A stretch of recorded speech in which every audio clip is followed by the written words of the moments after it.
I'm a registered nurse. I'm working on the front line, and I'm also a Black American. So my question is, how do I move on when things are futile? Do I meditate, I journal. Do I fight back? What do I do? So I can think of nothing. Well, one, let's start with this is so difficult. Like this is such a big, like civilization level problem that please do not think anything I'm about to say is me thinking, oh, I know what to do here.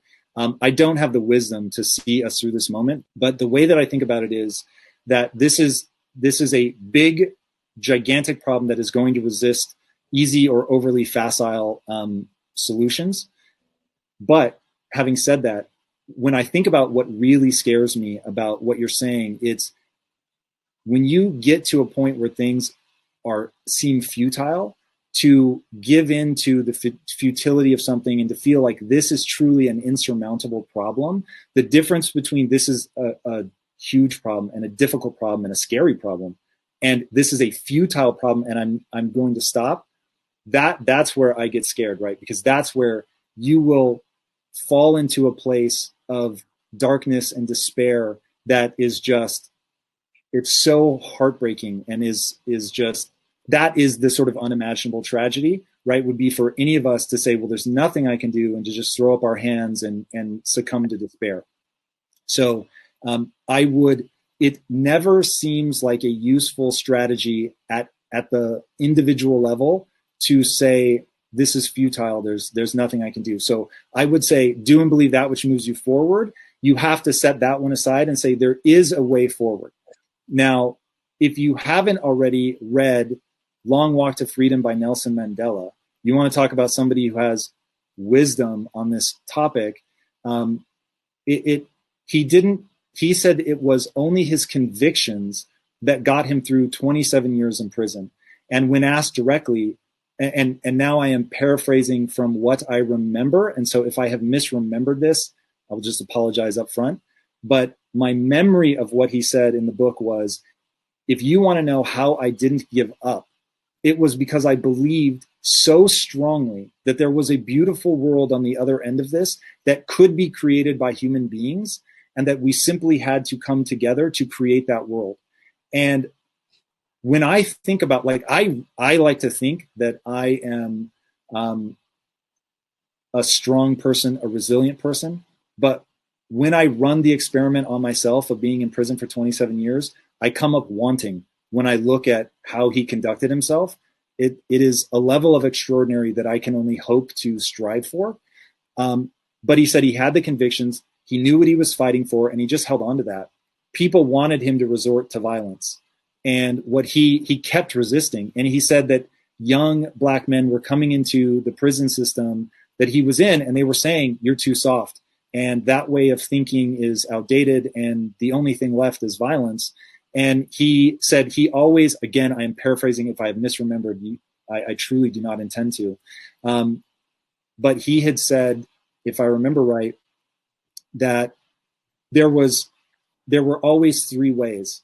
And he knew that he had to hold violence as a potential tool, and that if all other tools failed, that would be he would resort to that tool. But that he believed that there was a third way. And I don't think he used the lingo third way. That's my interpretation of what he was saying. So I will say why I call it the third way. There is, in the face of oppression, there are three options: remain oppressed, become the oppressor, or find the third way of unity. And it's pretty clear that what he was trying to do was find a way of unity. Whether he would have used the words that I'm using now or not, I don't know. But when he came out and put part of the oppressive class in his cabinet and said, he used, I don't know if they were cops, but white members of the, I think, presidential guard, he brought into his own presidential guard against his own team's wishes. But he believed, again, it is so dangerous to me to try to think, I don't believe I can recapitulate it. I want people to read his book. I'm just trying to give you sort of things that have informed my process. Is this making sense so far? Yes. Okay. So when I see his movements and his actions toward unity, when I run the thought experiment of what is a hopeful way forward, I can't come to any conclusion other than that. Like the only thing that, and this I'm almost certain is a very accurate portrayal of Nelson Mandela's beliefs. He said the reason he didn't want to become oppressive was you forfeit your humanity by oppressing another, that there was something inherent to oppression that hurt the oppressor. Like forget the obvious, just horrendous damage that you do to other people, but that you're hurting yourself. And so even though it would be a position of power, and even though they had the numbers to just claim the country for themselves and destroy everybody else, and just from a sheer numbers perspective, and again, I think I understand the divide in South Africa, and I could be wrong from a numbers perspective, but I think that's true, that the black majority is an overwhelming majority.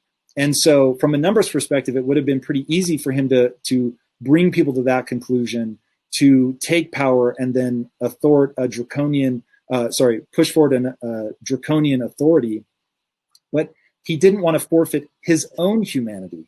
And I just thought, fuck, like that's where I was like, Jesus, to be like that would be the most extraordinary answer to the question of what you can do with your own life. And so, and of course he goes out and does it. And I mean, he fucking lives it and walks it and just, I don't know enough about it to say anything other than reading his book, I was changed. I was blown away. It was mind-blowing. So he didn't give up. And that is like when I think about how change actually happens, it happens around hope. It happens around giving people something that taps into the real human psyche and getting people elevated and showing them that path and then walking that path with them. So again, without in any way, shape, or form asking anyone to believe that I have just imparted wisdom, that's how I think through it. Like what aligns with the human condition, what humans respond to hope. Hope is sustainable. Hope can galvanize and move people forward. Violence is by nature divisive. So you create a dichotomy. And so if we want healing, my understanding of the human mind and the human psyche is when there's the Buddhist practice, some Buddhist practice, what is called loving kindness. And you can measure with scientific equipment, you can measure the changes in the brain from them practicing loving kindness, meaning indiscriminately wanting beautiful things for people, love, indiscriminate love. And by can we bring her back up? By putting that love out there into the world, that you change yourself. And then obviously if you have a lot of people doing that, then they're going to change each other because they're looking for unity. So that to me seems so aligned with the human mind, the human psyche, that we can come together, that we can tell these larger narratives, something that religion did so successfully for a long time, even though religion, of course, can also become divisive, but within the religion, it can unite very diverse people. So I don't know what the answer is. I do not have the wisdom to guide us out of this. The area that I think that I have some insights, however mild they may be, is how to think about ourselves, how to think about thinking, the physics of the human animal, like the what divides us, what unites us, what's happening in the brain. There, I feel like the thing I can offer is whatever solution we want to push forward, it has to make sense with the way the human mind works. That's the one thing I'll say I feel like I really understand is that sentence. Not that I understand the way the mind works, just that we need to find a way that is consistent with the human mind. Because I feel like I feel the danger would be in presenting a solution that is not honest about what humans are like. So for instance, to put it back into the context of your question, the thing that scared me with your question was, I get it. Despair leads to hopelessness. Hopelessness leads to giving up. Giving up is it is a type of death of the human. right? Do you see what I mean? Like, you don't have to die physically to have died in all the ways that matter. And so, oh fuck, they gave me the chills. So when I think about losing lives, I don't just mean losing lives to violence, which is a level of god awfulness that every human being should strive towards. Like, to me, it is self-evident that we should want to eschew violence across the board, that would be the ideal state where nobody is hurting anybody else. I just don't want to lose sight of the fact that giving up, making any group of people feel hopeless, is in and of itself a type of death. It's a loss of your humanity. And as there is a loss of humanity on both sides, being the oppressor and being the oppressed, neither of those makes sense to me in terms of the human condition. So that is again, the only thing I think in everything that I've said that I believe people can take to the bank is, whatever solution is presented, it has to line up with whatever the human condition is, period. Outside of that, I have speculations about what I think the human condition is.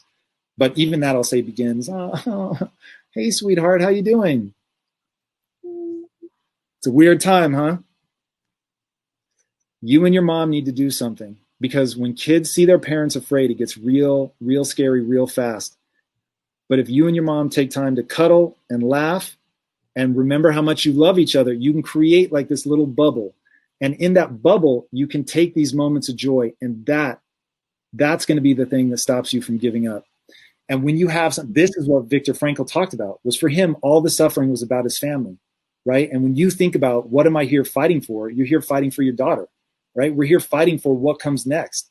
And one thing I was always jealous of is the quote unquote greatest generation, the people that fought World War II. And it was like, because they had that moment to rise up. And we have this moment to rise up and help people navigate through this, right? To each offer whatever piece we have. I've been very clear about the small piece that I think that I have maybe some insight into. But if we all offer our small piece, then we can get somewhere. Then we can, hopefully achieve something. But not giving up and taking the time to just love the daylights out of your daughter and her smile, and to focus on little beautiful things. That's the way forward, man. That's the thing that people hold on to in the midst of despair. That's what Nelson Mandela held on to, right? His vision of what it could be. That's what Viktor Frankl held on to, why he was suffering, who he was fighting for, what it all meant. And if we can hold on to that and have a beautiful vision, we will get on the other side of this. It isn't going to be easy. Again, I don't want to say anything trite, but it is possible. Thanks, Tom. Thank you. Thank you for the question.